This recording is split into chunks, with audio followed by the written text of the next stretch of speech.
Welcome to the Delingpole podcast with me, James Delingpole. And I know I always say this, but I am so excited about this week's guest.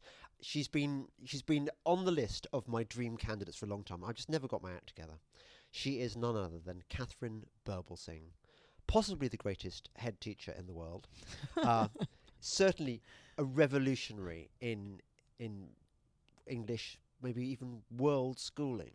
You are, aren't you, Katharine? You're on a mission.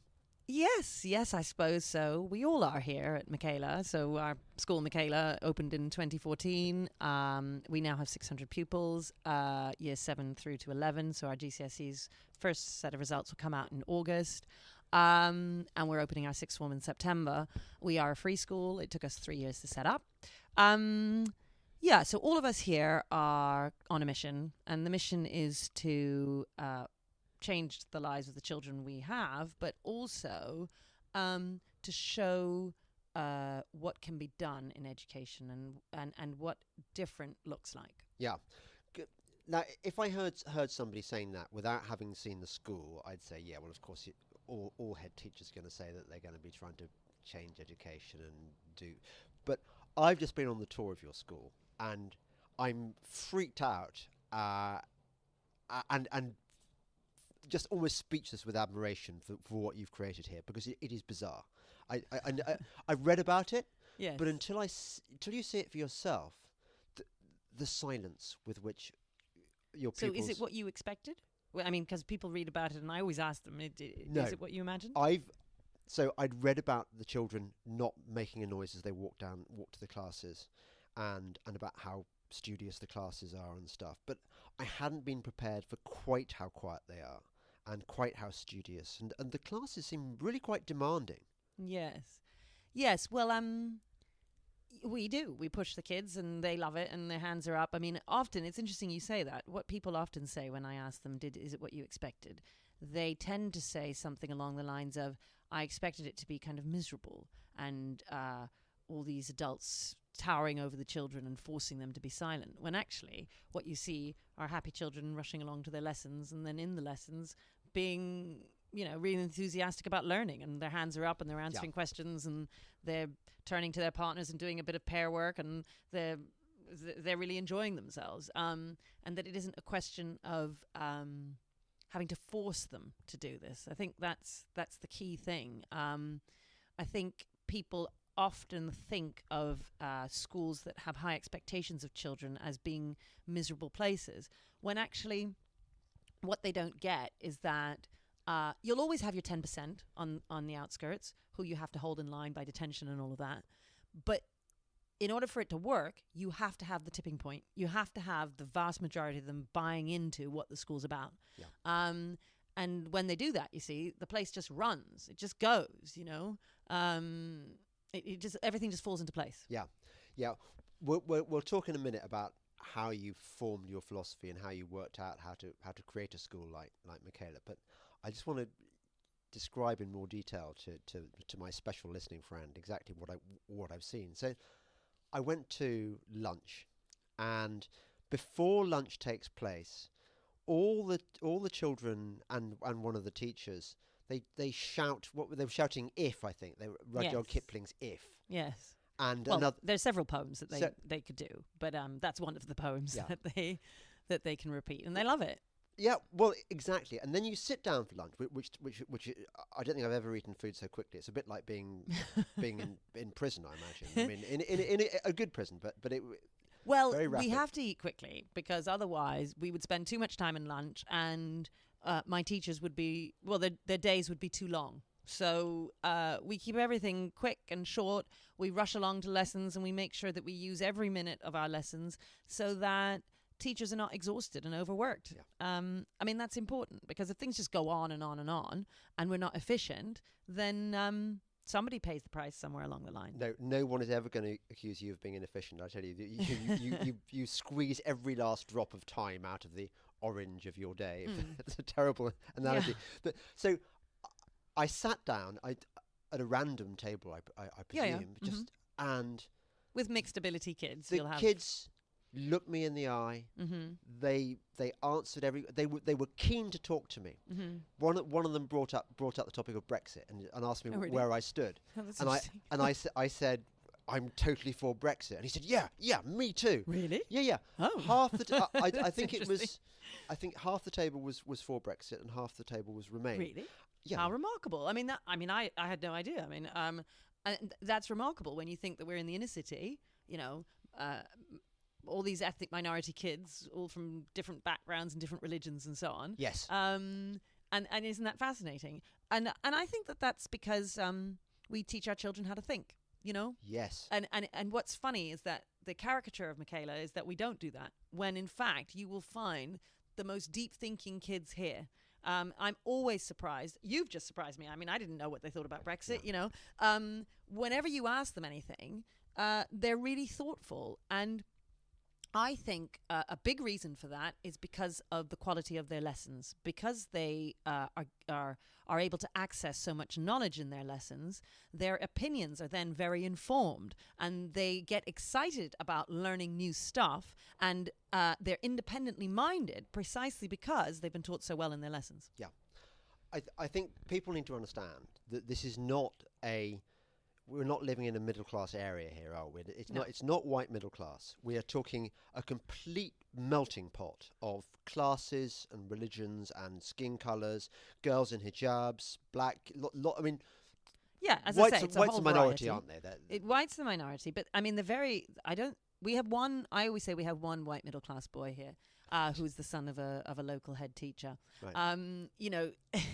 They are all working class kids from a variety of different backgrounds. Not selected academically either. They're just No, so I was about to say, so the mixed ability table that you'll have been on, because all the lunch tables are mixed ability, you'll have had kids there who could go to Oxbridge, and you'll have had kids there who would have joined us possibly with the reading age of a 6-year-old, when in fact they were 11 years old when they started.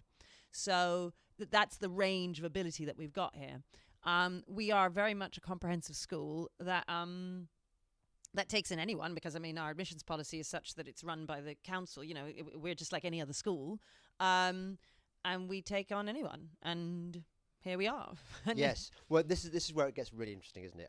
And where your experiment, because it feels like an experiment, a good experiment, I think is going to upset a lot of people in the education sector when they realise that all their shibboleths, that the problem with education is the background the children come from, that it's lack of money, etc. All the excuses they made. I think when your first exam results are published, you are going to send shockwaves through the education world. Am I right? Well, you say that. The thing is, there are other schools that have already done that. There are schools that are doing an amazing job. You've got Dixon's Trinity up in Bradford, or you've got King Solomon Academy in London, northwest London, or you've got Wembley High, which is a school near to here. You've got some great schools out there already doing that with challenging intakes, and they're doing amazing things. We're doing it in our own way. I think the big difference, so like the family lunch that you saw is an idea that we've taken directly from King Solomon Academy. The appreciations that happen at the end of family lunch is an idea that we've taken directly from Dixon's in Trinity in Bradford. So, the lines down the corridors come from King Solomon Academy. So there's a variety of ideas here that have come from other schools. And we still keep going out there, and we visit other schools, and we take ideas and we bring them back. And of course, people come here and take lots of our ideas and take them elsewhere. Yeah.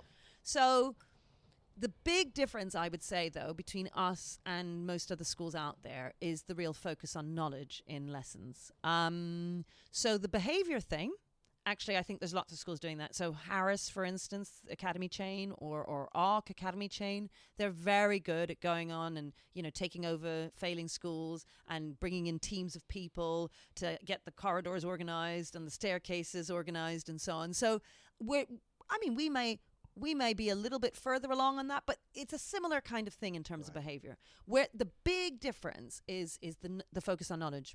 And I know that sounds odd, because your listeners probably think, well, what do you mean focus on knowledge? Obviously, in a school, children are taught knowledge. But actually, that isn't what happens. Not anymore, it's not. No. So children tend to do lots of kind of cross-curricular projects, and and they do lots of group work together, which of course, any progressive who does that will say to you, but you must teach them some knowledge. And I'm not saying they don't teach them any knowledge. They do, but it's not the focus. And it's a small amount of content in comparison to what we would teach in a lesson. Yeah. Because our teachers stand at the front and teach. And our desks are in rows and the children are looking to the teacher. And what I always say is that the teacher is driving the bus. The children aren't driving the bus. Children are too young to drive, right? That's a key thing. And they can't drive, so the teacher drives. And the teacher decides where the destination is, and they are driving it. The kids are on there. A good teacher manages to make sure that all the children are on the bus, right? And all the children are with him or her going towards that destination. That's what makes a good teacher. That's what makes for good learning. A progressive view would see it more as the child leading his own learning, and that each child is kind of doing it in his own personal way. Yeah. And, I suppose it doesn't matter that much. Well, I mean, I think it even matters. I was about to say it doesn't matter that much when you come from a background where you have lots of knowledge that you access around the dinner table at home, because your parents come from the kinds of families where, you have books everywhere. Your dad talks about the politics of the day. You learn a bit about history and geography and science in these conversations. Other children who don't have that, well, where are they going to access that knowledge? They have to access it at school. And sadly, because of because teaching methods across the country over the last 50 years have deteriorated, I would say, into this kind of progressive thing, which is allowing the child to lead it as opposed to the teacher leading it, it's been dumbed down. Yes, because when my mother was a school teacher, I don't know how long ago that was, I think she would have expected, I mean, if children were naughty, she was allowed to have them sent off to the headmaster and have them beaten. This was in a secondary modern school. She was, but when did it change? When did child-centered education start coming in? Yeah, I suppose in the 60s. I mean, the thing is that there are some things in education that exist that I think, rightly, I think it's good that we no longer beat children in schools. Oh, sure. I would not be, for that. I think detentions are a good deterrent, and if you implement them properly and if your systems work in your school, then it's quite easy. But like I said, the majority of your kids, you can't have them doing it because they might get a detention. You need the majority of your children buying into it so that they do it because they can see the benefit for themselves, right? And, one of the reasons why all of our kids, yes, it will be irritating they get a detention for some little thing, but they don't mind it. They're happy to put up with it. And the reason why they're happy to put up with it is because they know they're getting a great education. They know how much they've learned since starting here. And they also compare themselves to their friends elsewhere. And they can see how much they know in comparison. Oh, yeah, definitely. We tell them to. Because we want them to know, hey, you Yes. look at how clever you are. Look at how good you are. Yeah. Go and ask similar. You're having this conversation here in the playground. That's the other thing, is that our kids sit around in the playground talking about their work in school, their subjects, Yeah. I mean, it's amazing. I'm constantly amazed by how interested they are in what they're learning. And that's because they know lots about it.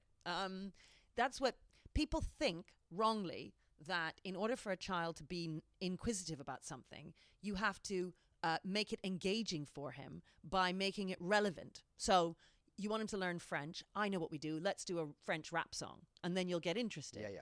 When actually what you need to do is give them the building blocks of grammar and vocabulary and build that up for them in little bits, bit by bit, until they get a really thorough lot of knowledge there, which that in itself will spark the excitement, right? The subject becomes intrinsically interesting. And that is a fundamental misunderstanding of the progressive. They don't understand that the subject is interesting. So they think they need to fool the child into thinking that it's interesting. Yeah. When actually what you need to do is teach the child, and the child will come to see how interesting it is. Yes. I can see that a progressive visiting your school would have absolute nightmares. There is so much they would not like. They would not like the regimented seating arrangement. They would not like the way that the teacher teaches, as you say. They'd hate the they would claim that you are stifling the children's creativity, wouldn't they? Yeah, that's exactly right. And what I'm saying is that our systems allow them to be creative. It's not it's not intuitive. So you think to yourself, oh well, in order for freedom to happen, you just need to let them be free. Yeah. When actually, it's self-control that brings you freedom, right? That's what they don't understand. They see it very simply, when actually life is far more complex. It's why we have great literature. It's why we have, wonderful films and what makes the marrow of life so interesting, because there are paradoxes in life, right?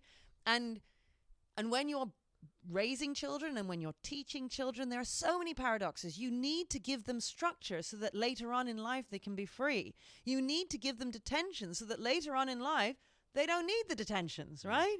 You need to motivate them so that eventually they can motivate themselves, But if you just let them break free and do whatever they like and lead themselves, well, they're children. So, of course they're going to choose to, I don't know, play Fortnite. And, yeah. I mean, they're kids. yeah, absolutely. I was touring the school with two teachers from obviously not as good schools, and one of the things they noticed and were very impressed by was the way that the teachers here are constantly giving real world examples, explaining to the kids why the rules exist, why they're doing what they do, why merits are important, why demerits are a bad thing, as applied to real life. That it's about getting a job. About university is always mentioned often. Yes. Well, we mention university all the time because for many of these children, if we didn't mention it, they'd never hear anyone talk about it. Yeah. Many of these children, their families can come from backgrounds where they're not particularly educated, backgrounds where they don't necessarily speak English for some of them, backgrounds where the family hasn't bought into the understanding that education will get you somewhere. So we really need to persuade them, and that is constant. Every day they'll be hearing from their heads of year, their form tutors, at assemblies and so on. They'll be getting the same message, which is about personal responsibility, which is about persevering when life is tough. We have this expression of even when it's difficult, especially when it's difficult, you do the right thing, Yep. And so, when they come in year 7, we teach them all about Mandela. And then we say, right, so, he spent 27 years in prison. You got 20-minute detention. You can get over it. It's not a big deal. And, that we get them to see. And when you said about the narration, that's really important. You need to be narrating all of the time why something is happening so that they understand it. And you've got to be consistent. So the biggest thing for me in running the school, the big difficulty that you have in running a school, I'd say, is trying to keep consistency across all the teachers. Because if everybody's doing their own thing, it's okay if you're at Eton because the boys aren't going to jump out the window and so on. The more difficult your intake, the more important it is for you to have consistency. Now, that doesn't mean that everybody's a robot and everybody's exactly the same. Teachers need to have their own personalities and build their own relationships with the kids and have fun with them. And in fact, a teacher was just telling me yesterday, one of my new teachers, she was saying how at this school, she's able to have far more fun with the kids and she's able to show much more of her personality here than she was able to elsewhere.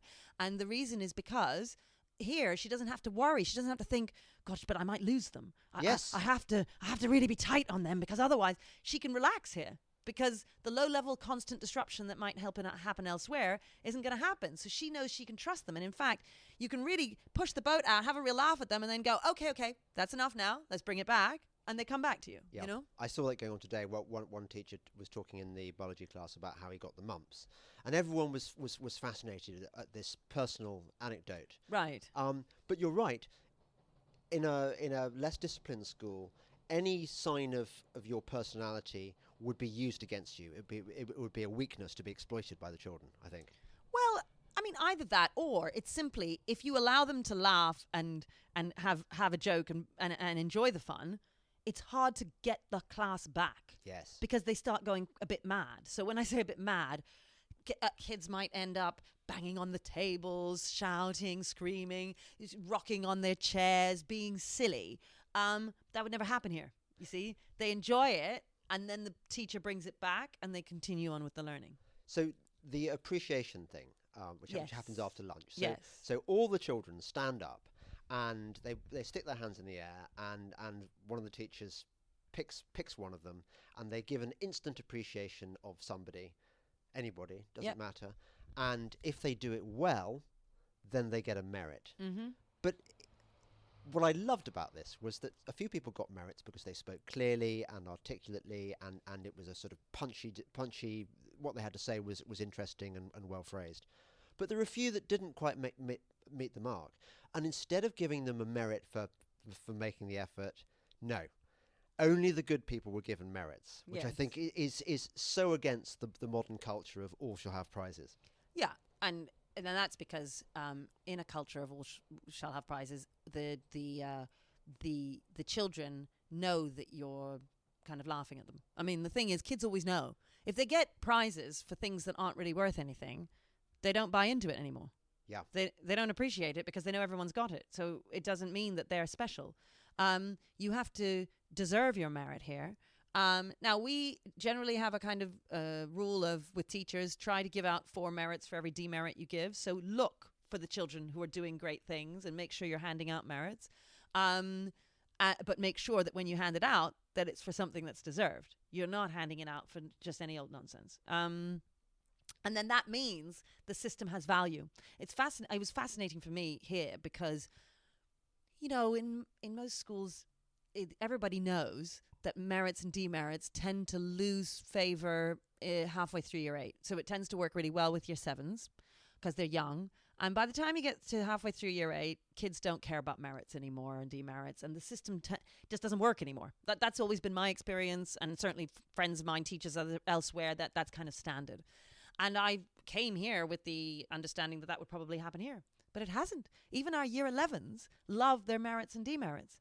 And I think that's partly because it's a system that means something, right? What do they get for accumulating merits?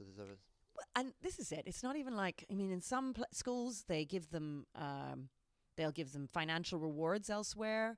They'll give them, I mean, some schools give out iPhones and stuff. They give out. What? Yeah, no, they, some places, give out a lot, like expensive things. Others will give out rulers and things. I mean, it depends on the school. We count up their merits at the end of the term, and then they get, well, depends. If you're in the top half, essentially, of kids getting merits, you'll get a bronze badge or a silver badge or a gold badge if you're right at the top. And then you can wear that the following term. Right, I see. And they're so proud of it. They do it, and it's wonderful, and it works. I saw one of the pupils with a row of badges, like you know, like having a row of medals, and Yes. I wanted those badges. No, who needs an iPhone when you can get a gold badge? Exactly. Didn't have some sort of animal on it. That's the Scolosaurus badge. Scolosaurus. What is a Scolosaurus? What is Well, it that's like for a their panther? quizzes. So, well, I mean, I don't know. This is a made-up animal, isn't it? Right, But okay.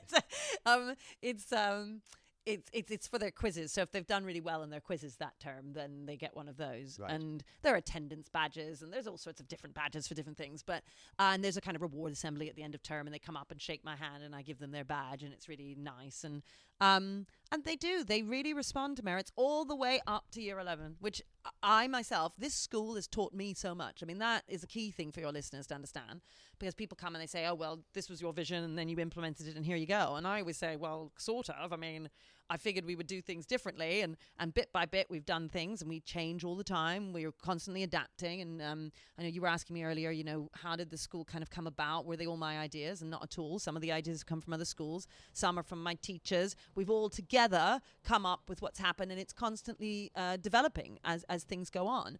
And as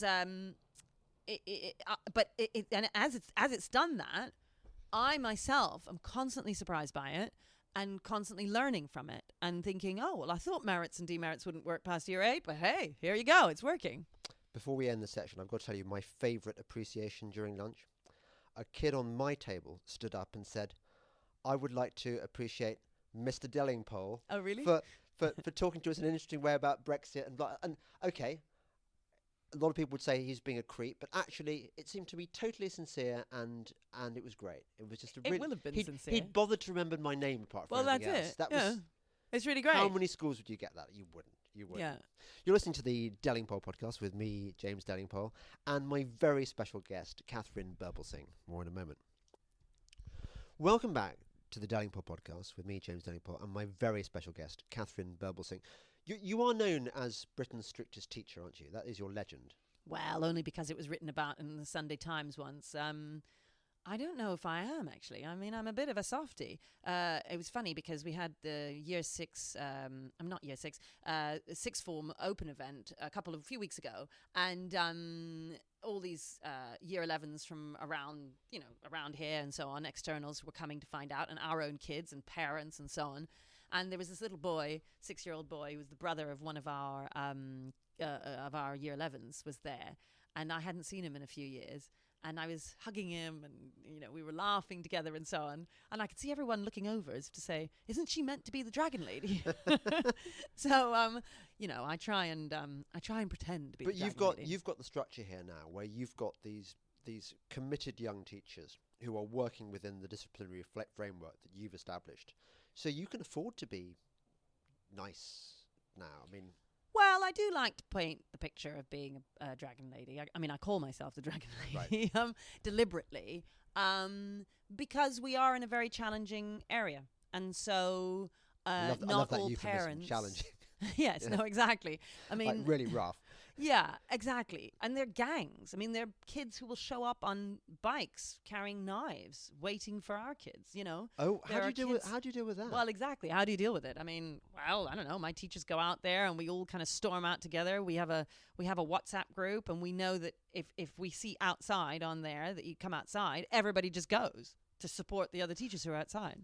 That must be frightening because one of the dangers about creating these super educated children who are much more knowledgeable than their peer group next door, say, is that you make them vulnerable, don't you, to envy and hatred. And there is that as a problem for some, but then there are also some who are just our kids also who are naughty, who get involved in nonsense, some criminality out there and so on. I mean, they're obviously in the minority, but we do have an inner city intake here, and so.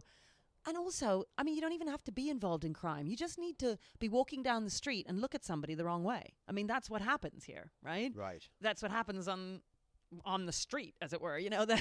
That's just life, And we try and teach them how to keep themselves safe and how to get home. We get them on the buses right away at the end of school. Don't hang around. Don't go and hang out at the chicken shops, etc. We beg the parents not to give them smartphones. We try and encourage the children. Well, tomorrow night we've got this digital detox event happening, which I'm going to be running for the parents, and we're getting all the heads of year to ring all of the parents, trying to get them in, so I can teach them about, one, how dangerous these smartphones are. The children on Snapchat and Instagram, honestly, it's not just that they don't do any of their homework, it's that they get involved with the wrong kinds of people, right? And then their lives are finished. And so I've had year 11 parents who are crying, saying, what do we do? What do we do? Our poor girl, what do we do? And I'm saying, well, let's go back 5 years and don't give her a phone, right? I mean, now, if you're middle class and you go to some private school and so on, you have a phone, well, it's perhaps not going to kill you. But actually, I genuinely think that these phones, if they're not killing these kids, they're putting them in situations where their whole lives can be ruined because they get mixed up with people who are bad people, right? And they get involved in activities that you don't want them to get involved in. But you're a big fan of Fortnite, aren't you? Yeah, so for instance, Fortnite is one of those things I will be talking about tomorrow night and telling the families how dangerous it is. I think, sadly, a number of, not a number, everyone, they don't realize how vulnerable their children are. Everybody else is getting their child a smartphone, so they do the same.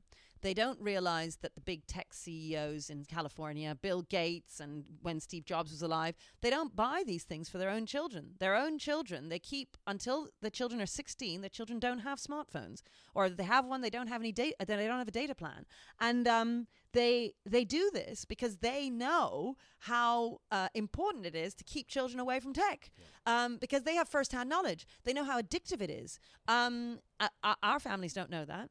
And I mean, often, on Twitter, I'll tweet about it and I get so many people saying to me, well, if they were good parents, then they would sort it out. And there is some truth to that. But it's also true that nobody warns them.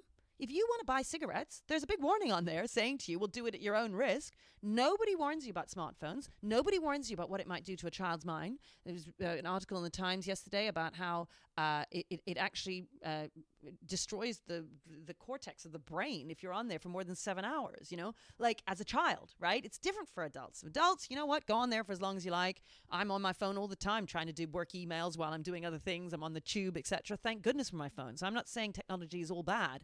But with children, it is dangerous, and unsupervised access to the internet, especially if you live in the inner city, and the kinds of people who your children can access. It's what middle-class families just don't understand. And middle-class people on Twitter say, oh, you're just being dramatic. What's wrong with you? I'm like, well, this is what we're living every day, right? Yeah.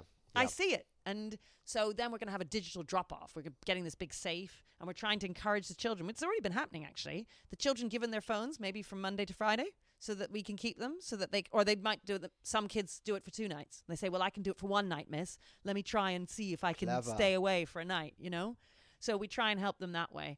I mean, it is all consuming, trying to save, these kids, as it were, from the kind of life that they would have otherwise if it weren't for the school. You are on a mission. It's a holy mission, is it not? I mean, I'm on a mission, as we know, to save Western civilization, and you're on the same mission, actually. Yeah, I often say it's the end of the West. It is my known phrase. But if every school were like this, that it would be. That's right. So I'm trying to slow it down. I'm trying to slow down the end of the West by saying, look, we can. It doesn't have to be chaos. We can have schools where we appreciate and value silence in the corridors, where the children are able to get quickly to their lessons and feel safe, where they're able to put their hands up in a lesson and not feel they're going to get bullied for doing so, where learning and success are really celebrated, It can be like this. And, there are other schools where they're doing that. I'm not saying that all other schools that isn't the case. We are doing it quite loudly, I suppose. We're saying, hey, look, come and see what we do here. Yeah. We have visitors who come. We have 5 to 10 visitors, and they tend to be all teachers who come from around the country, but also around the world, from America, from Australia, New Zealand. Yes. And they take ideas and they take them back to their schools. I wanted to ask you about that. Who's leading the way on this? Is it you or America? Is this something that American schools could learn from? Well, we have a lot of Americans who come here, actually. Yeah. Doug Lemov, who wrote Teach Like a Champion, which is a massive book in education. Loads of teachers read it. He keeps sending people to us here. He's been a few times. And a lot of them, Uncommon Schools, for instance, in New York, but also other charter schools in Chicago and so on, they come here and love it and take ideas and so on. Now, I myself have been to some of the charter schools in America and taken ideas and brought them here. So it is an exchange. Like I said, the knowledge thing, you've mentioned appreciations at lunch where we are actively teaching them gratitude. Yep. We believe that if you're grateful, you're a happier person. And we want our children to be happy. It's very easy, especially when you have a challenging intake in the inner city, to be consumed with the idea that life is hard and that, all the various isms of sexism or racism or whatever it is out there will prevent you from succeeding in life. And actually, I'm just not interested in that. I'm not interested. I'm interested in what are we going to do for ourselves? How are we going to make sure that we are the best person at interview, that we are the best person at that job, and how we're going to, turning up on time is no longer an issue, as opposed to going through life always feeling like a victim and always blaming somebody else. It's not going to help anybody. You will spend your life feeling like a failure and blaming it on all these big isms out there. And who's going to die happy? The person who will die happy is the one who said, I'm not a victim. I'm going to go out there and I'm going to do what has to be done. This is not. Last night I met Candice. Oh yes. Yeah. Yeah. And it's what you're saying is quite What, similar here? about she came over to the UK last night. Oh, I see. Right. And getting off the plantation. Right. About Indeed. not blaming your ills on your accident of birth. Well, and any number of accidents that will happen through your lifetime. You may very well come across racism. You may very well come across all sorts of things that'll help hold you back. But if your mentality is such that you're constantly feeling like a victim, that's the number one thing that's going to hold you back in life. And well, I say the number one thing. Of course, the reason why we have this school is I feel school will often be the number one thing that holds you back in life, or at least it doesn't allow you to get your foot up on a ladder somewhere. Because if you leave school, 20% of our children, not our children here, but across the country, leave school functionally innumerate and functionally illiterate. So, they wouldn't know how to spell the word plumber. They wouldn't know how to count their change in a shop. Now, that's 20% of children. I mean, it's shocking for 90 billion that we spend every year on education, right? Yeah. This is a first world country. This is crazy, right? Something is wrong. And that's because there are lots of bad ideas out there, I think, in education. And people are stuck in a kind of rut where they're doing the same thing over and over again. And what I always say, if you keep doing the same thing, you'll get what you'll get what you've always got. Yeah. Well, you need to change stuff. And I don't necessarily even blame those in education, because it's very hard when the system is set up in such a way that in order for you to really succeed, you have to reject what the system's telling you to do, right? Like, you have to be a little brave and a little crazy to do that. And there are schools that have done that, these various schools I mentioned before, like Dixon's Trinity or King Solomon Academy, Reach, Feltham. There are various schools out there. You think, wow, they've really turned it on its head. But that's because they've done the opposite to what the system is doing, right? Yeah. And why can't it be that the system is supportive of the right ideas, right? Yeah. Because then perfectly ordinary people who are not crazy could come and run a school and just be normal and follow the system, and they'd run a good school. Yeah. Right? That's what I'm fighting for. You make it sound so easy. What I want to know is how you became who you are today. Was there a... Presumably you've been teaching all your life. Yeah. And you've taught in some pretty rough schools, I imagine. Yeah, I've only taught in inner city schools. And so tell me about your early experiences, which must have, I imagine, shaped your views on education. Yes, so what happens is you do a PGCE and you're told to do all these games and make it all relevant and fun and so on, and you try and do that. And then the kids don't learn very much. And then gradually over time, because in those days, remember, there was no Michael Gove, there'd been no Michael Gove, there was no discussion about skills and knowledge and so on. Teachers nowadays, they think that that's normal. They don't realize that in the day, there was no discussion about this. There was just a normal training where they taught you how to be a progressive teacher, because that's what teaching was. It wasn't that the word progressive didn't exist. You see what I mean? Everybody was just progressive, and that's what it is. It's like a fish doesn't know it's in water because everybody's in water, right? So you get taught, you try out these things, and some people, namely, say, Michaela the woman, right, who we named the school after, and she sadly died of cancer in 2011. She was one of these teachers. I was one of these teachers, where eventually you begin to reject the stuff that you've been taught to do because you realize it's not working. But this takes time. It takes years of trial and error, and then you begin to fall back on all the kind of traditional ways of teaching, which do work, and traditional behavior methods, which work. And when I say traditional behavior methods, I simply mean having really high standards, expecting children to be obedient, for instance. That's a word that no one would ever use. Understanding the concepts of praise and punishment. Punishment, again, is a word that nobody would use in education. They use sanctions instead. They don't want to just treat children like children, and that's not a bad thing. They're kids. That's fine. And to celebrate them being children by giving them the structure and the order that they need. So I did that in my own classroom, and then I would take over failing departments and I would turn them around. And how would I do that as a head of department? And how would I do that? By doing all these sorts of things that I'm talking to you about. And then I, became an assistant head. Oh, that's our pips going for the changeover of lessons. Oh, is that right? That's right. And so, and then assistant head, deputy head, and so on. And of course, then I was writing a blog. So 2005, 6, 7, 8, around that time, I was writing this blog anonymously. It was cathartic. I really enjoyed being able to come home and just say, little Johnny had his money stolen, isn't this dreadful? And I'd tell a little story, and that was it, I didn't know that at the time there were various people like Boris Johnson and Michael Gove reading my blog. I didn't know this. Yeah. I mean, I didn't really take much notice of them. I wasn't into politics. I mean, I was a teacher. I mean, Yeah. I just got on with And my you life. probably thought you were left wing, if anything at all. Yeah, definitely. Yeah. I mean, I was left wing. Yeah, I was left wing. And then, I mean, I didn't really, in fact, what used to happen, this is what happened. So on my blog, in those days, there was no Twitter. So people would have conversations via blogs on the blog comment section where Right. one comment would be made and then somebody would go back and write another comment and so on. And I would write various pieces, and left-wingers would come on and say, this is dreadful, you're so right-wing, etc. And I'd always be saying, no. I'm just like you. I'm a good person. Of course I'm not on the right. I'm working in the inner city trying to change lives. So how could I possibly be on the right? I'm a good person.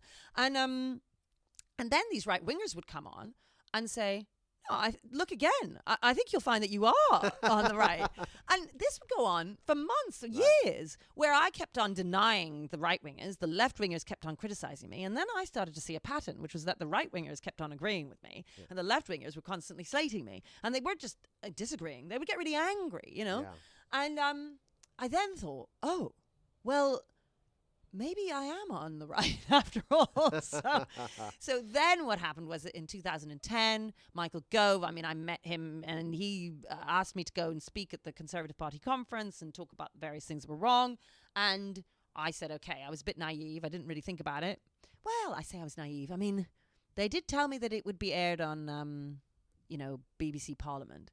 But I figured nobody watches BBC Parliament. I mean, who cares? Yeah. Right? But I hadn't really thought about the fact that, once something's on film, it can be watched over and over and over again. Yeah. And I obviously did not imagine that my speech from that year would be watched more than David Cameron, the then Prime Minister's speech, I just didn't... So you struck a chord with people? Well, this was it. I spoke and people gave me a standing ovation and then the whole kind of thing blew up. What did you say? I said the system was broken, essentially. Yeah. I said the system was broken for various reasons. Kids are given excuses for their behavior. We don't hold them to account. White teachers are afraid to be called racist, so they can't discipline the black kids, blah, blah. I mean, I just... You're lucky in that respect, by the way, because you're Guyanan, is that right? Well, my mother's Jamaican, and my father's from Guyana in South America. Yeah. So you're that's your get out of jail free. No one's going to accuse you of being too white. No, I'm definitely not white. You've got your classless accent as well. I mean, you've got an American accent. I do.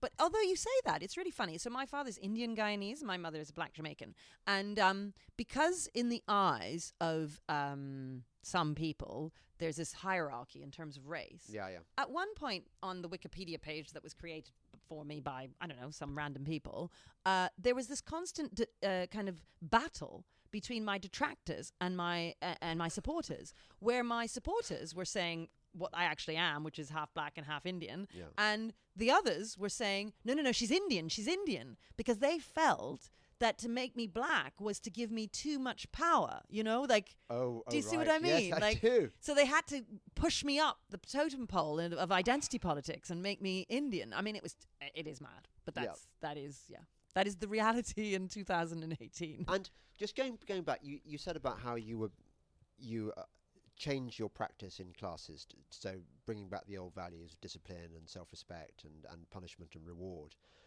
Is that not quite hard to do in a school where all the other teachers are using the crap methods, the progressive methods? What do you mean, all the other teachers? Well, so you've got children coming from Sir's class, where Sir is a standard lefty progressive and just anything goes, and then they've imbibed that culture, and then they come to your class. Oh, you mean when I was at my other schools, not here? Yeah. Oh, I see. Yeah, well. And that's where you really do need to be sort of exceptional in the classroom. And I mean, it sounds very arrogant when I say that, but what I mean by that, there are loads of exceptional teachers out there who are all singing and all dancing in front of the kids. And you spend your time ringing their parents all the time, and you're giving them gold stars in their books, and you're building relationships with them, and you're spending 80-hour, 90-hour weeks, literally killing yourself to keep those kids on board with you, because you have to, because the systems of the school don't support you in the way that they should. My teachers here don't have to do that. No. I can see. That's obvious. Yeah, and because the whole system of the school is supporting them, and it allows them to really, to be great teachers without having to do all that other stuff that I used to have to do. So yes, I did all that stuff. I had a great time. I mean, I'm really pleased. I spent all those years teaching. And then, of course, 2010 happened, and then I decided I needed to set up a school, and so we set up this school, and this is where we're at now. What happened in 2010?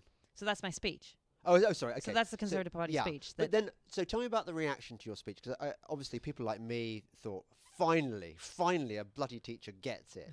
But I imagine the blob, as Gove calls the educational establishment, which is pretty left-wing, isn't it?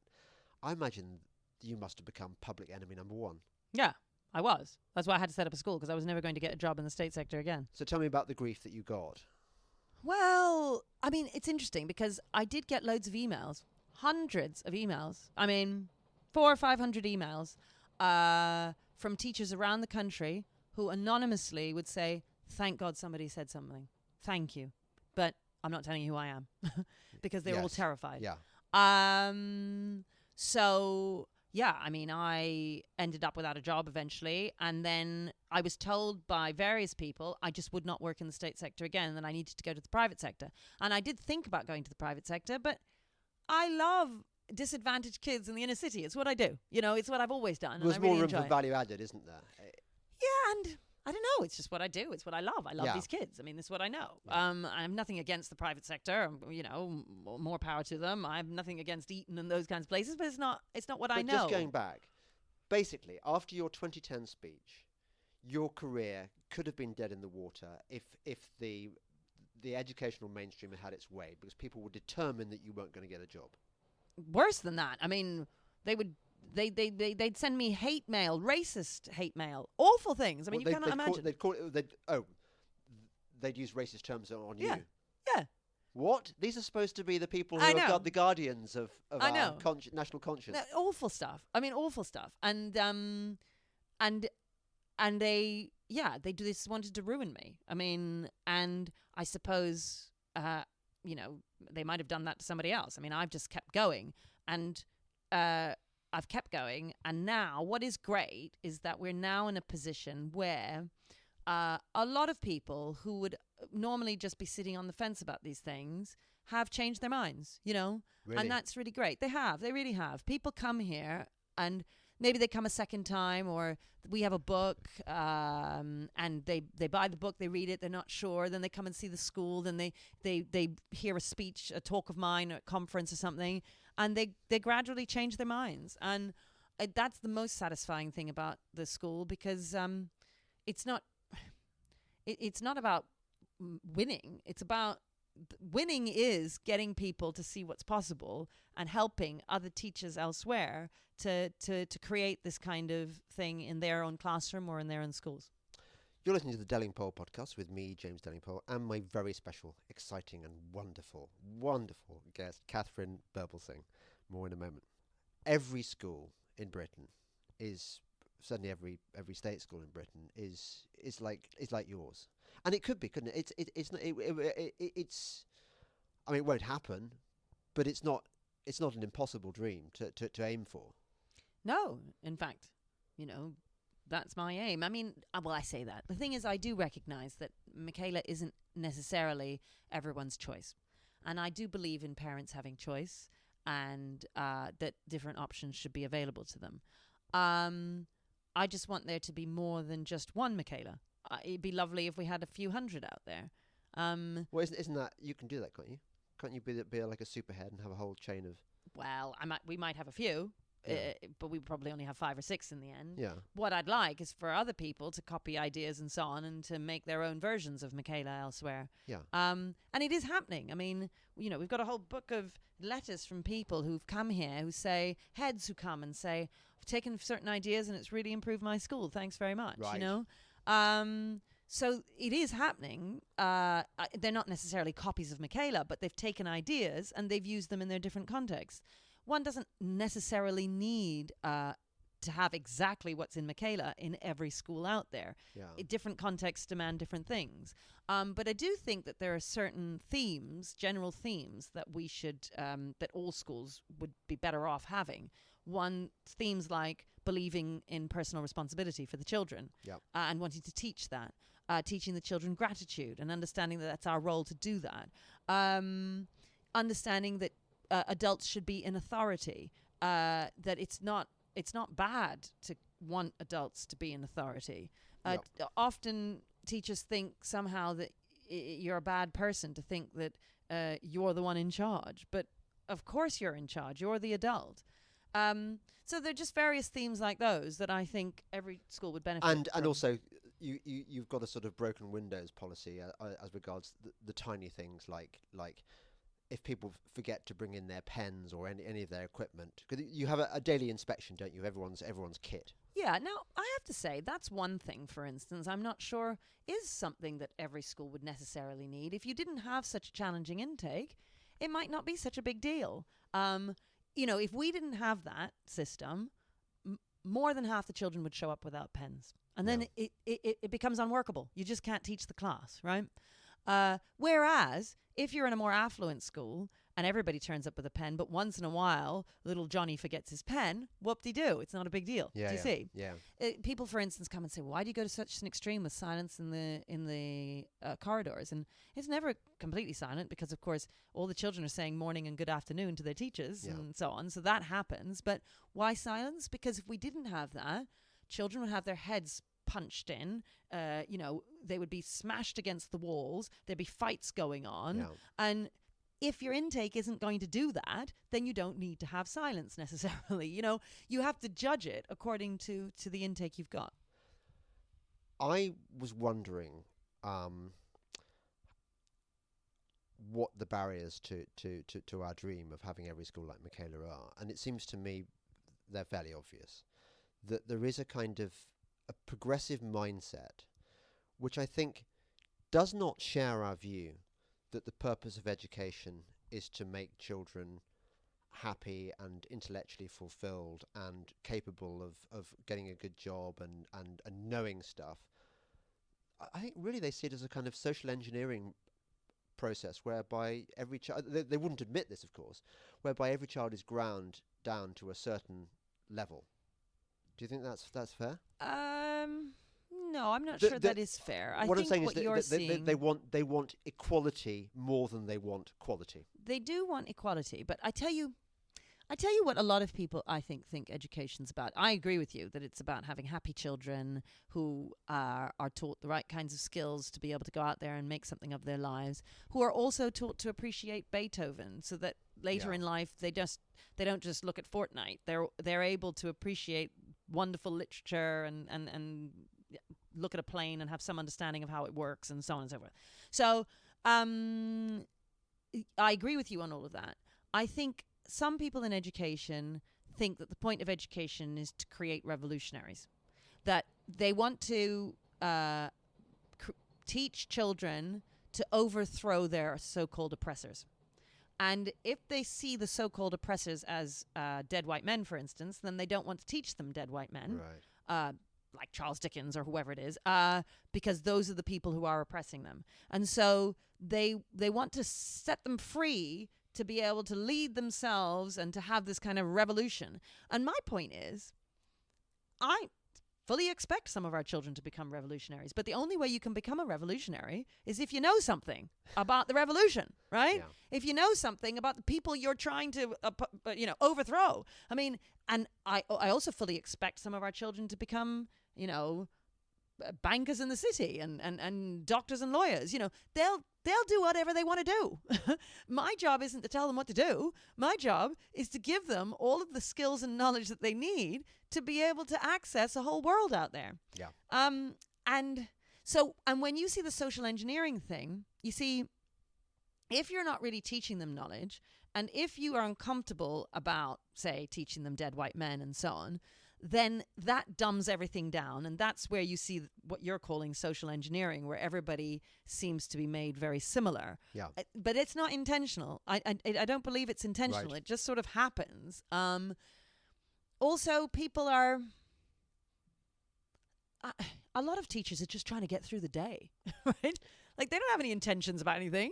They're just trying to wake up in the morning and go home in the evening safe. And you can sympathise with those teachers who are stuck in these schools with no discipline. Because how can you teach a class where the children are just... Exactly. Those teachers, honestly, they are not thinking, my vision for the world is X. Right. They are just trying to pay the bills and trying not to have a breakdown. Okay, so maybe the grunts are not... Well, obviously some of them are to blame, but they're not wholly to blame. But there is that higher tier of educationalists, let's call them, who are stuck with this progressive dogma, which is anathema to children actually getting a good education. I'll give you an example. Phonics. We know that phonics, do we not, is the best way to teach a child to read, whatever their class or their... Well, Nick Gibb has done an extraordinary job with phonics, it has to be said. Most schools have taken that on. There's an example of where there has been real success. And we are having success here, with people coming here and taking ideas.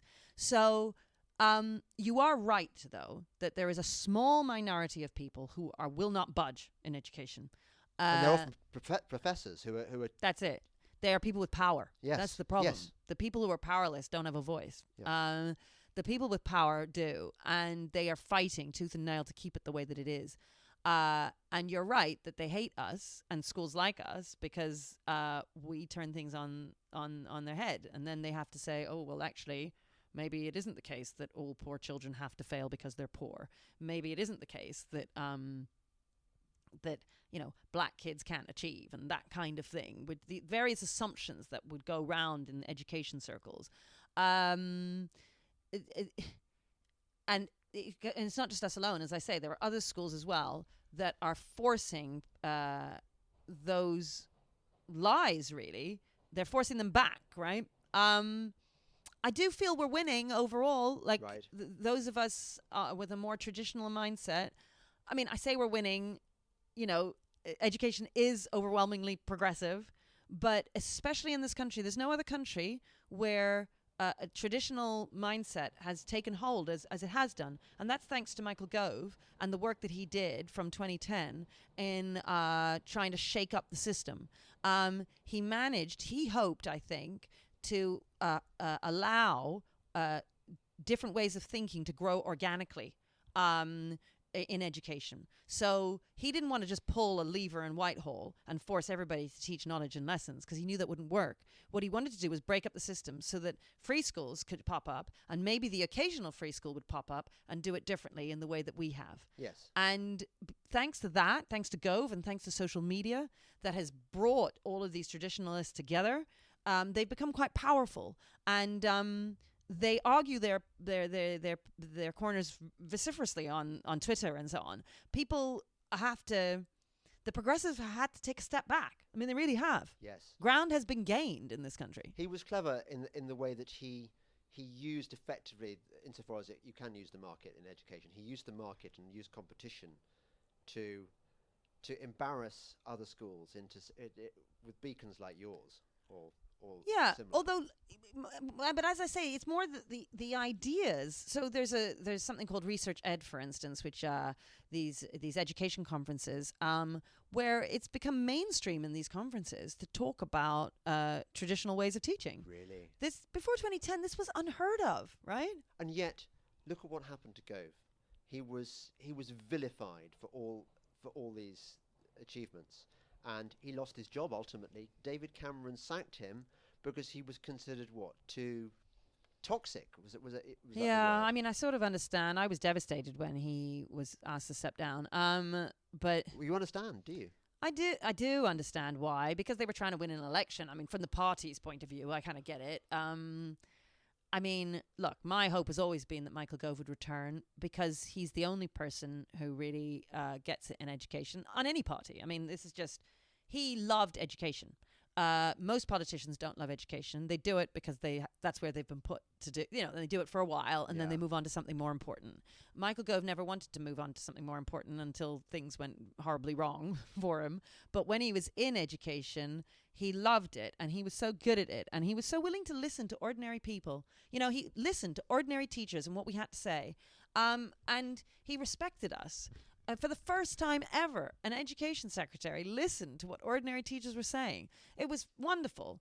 And he made some real change in education, which is fantastic. It is more difficult now, obviously, because we don't have somebody leading at the top politically. Yes. Yeah, exactly. Now, I witnessed some of the miseries that you went through in trying to establish the Michaela School, because you tried to establish a Michaela School near me when I was living in southeast London, and I was so excited that you were coming to my area. I thought, my God, my kids are going to get a free education and it's going to be the best you could possibly get.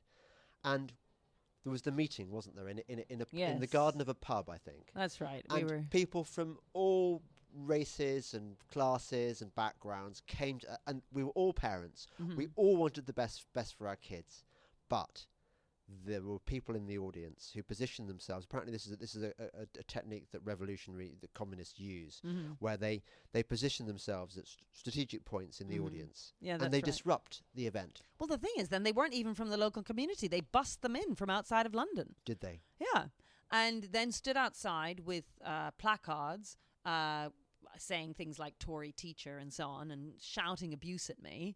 We had to hire a bouncer for the evening because we were so worried about the possible violence that might ensue. And then you saw us, we'd be talking to the audience, to these mums who were interested in getting a better education for their kids. Yeah, desperate, exactly. I mean, I had mums who would cry in front of me when they were wanting a new place for their child. And these idiots were standing up shouting abuse at us, deliberately, because they wanted to stop us from opening up a school. I mean, I used to say, well, you'd think we were building nuclear arms. I mean, all we want to do is set up a school and help poor kids. I mean, this is the other thing. It's not even like we've got all these white middle class kids here. We've got all these poor kids who are benefiting from a great education. What exactly is the problem? Now, I have to say these people have now gone away. But there are papers here I could show you. They used to stand outside the school here protesting again with their placards, and kids would be leaving. So our 11-year-olds would leave and they would hand them sheets of paper that would say, here, if I show you. Oh, I'd love to see this. They would hand them this stuff saying that the school was a health and safety hazard. Oh, right. They actually broke onto the site here. You see this? Saying that we were putting pupils' lives at risk. A potential death trap. A potential, yeah. And so you can imagine parents ringing, terrified, thinking, why? I've sent my child to this school. Is he safe? Wow. I mean, and they broke onto the site to do that. Now, they've left us alone now. And that's where I feel like we are winning, because ultimately it's hard to argue against us now, because we're doing great things for kids. The parents are supportive. We're changing kids' lives. Why would you want to close us down? I wanted to ask you about that, actually. The parents, do you have any difficulty getting the parents on board with your program? Yeah. So there are some parents. There's some parents who are, 100%, and then there are other parents, parents who haven't necessarily chosen the school, for instance, who don't necessarily like what we're offering. Oh, really? What do you get children taken away from the school? A couple have done that, but what tends to happen is we'll confiscate their mobile phone, and then the mum comes in screaming, saying she wants the phone. Yeah. Funny, you don't turn up to parent meetings. Funny, you don't. That is really shocking to me. I always think the only time you actually manage to come into the school is when you want to get your child's mobile phone back.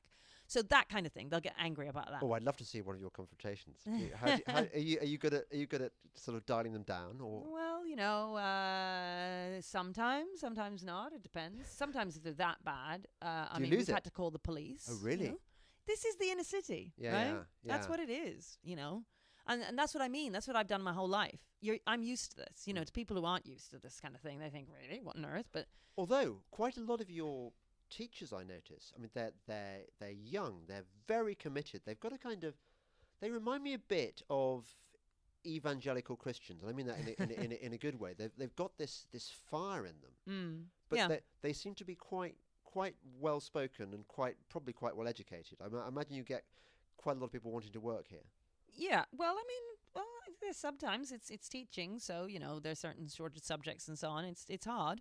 It can be hard, but what I always say is you only need one person to walk through the door, as long as they're the right person, right? Yeah. And so yes, the teachers here are very committed and very enthusiastic and love the kids, and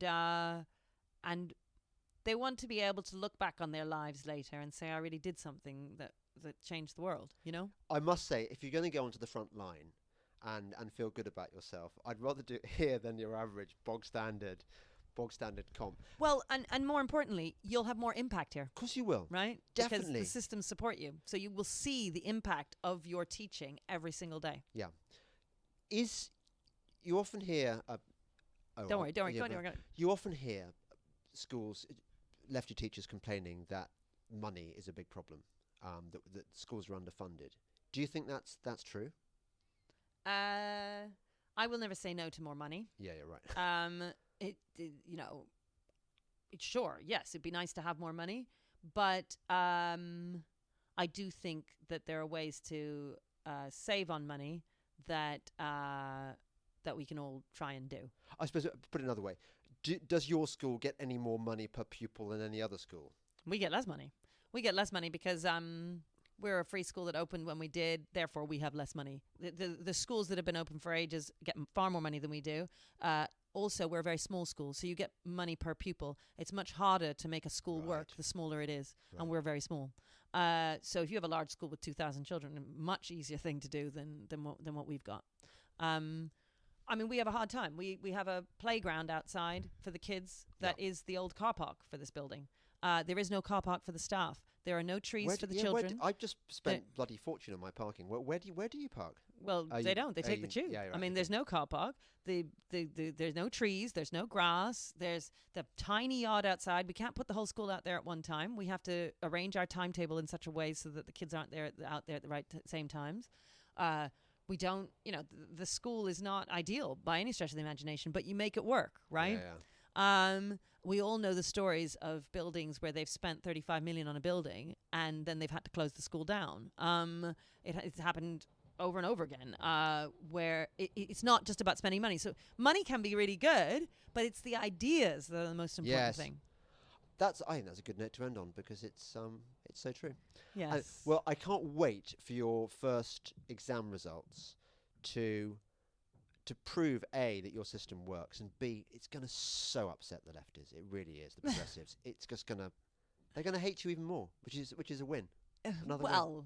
Well, what I want is for as many people as possible to come and visit the school and change their minds about it. Yeah. Well, they should. If anyone gets the chance, come to the Michaela. I've been blown away. Well, and they're very welcome. They just need to go on the website and they can book in. Anybody's welcome anytime to come have lunch with the kids. Okay, cool. So thank you to my very special podcast guest, Katharine Birbalsingh. You're listening to me, James Delingpole, and Delingpole Podcast. Thank you and goodbye. Thank you, as ever, special friend, for listening to the Delingpole Podcast. I hope you enjoyed it as much as I did. Now, you're probably asking yourself, how can I stop this podcast dying a miserable, sad, lonely death? How can I ensure that James keeps producing podcasts of this standard? Well, my special friend, the answer is very simple. You go to my website, delingpoleworld.com, and you have a look at the different funding options available. Some of them aren't easy, but that's because the left is trying to close conservative voices like mine down and make it as difficult as possible for people like you to enable people like me to go on producing the product that you like. But anyway, I know it's a hassle, but please give it a go. I do need your support, A, to incentivize me, and B, to cover all my production costs now that I'm sort of a freelance enterprise. I hope you're going to stay loyal and happy. In fact, I know you will, because you are my only special friend. Thank you and goodbye.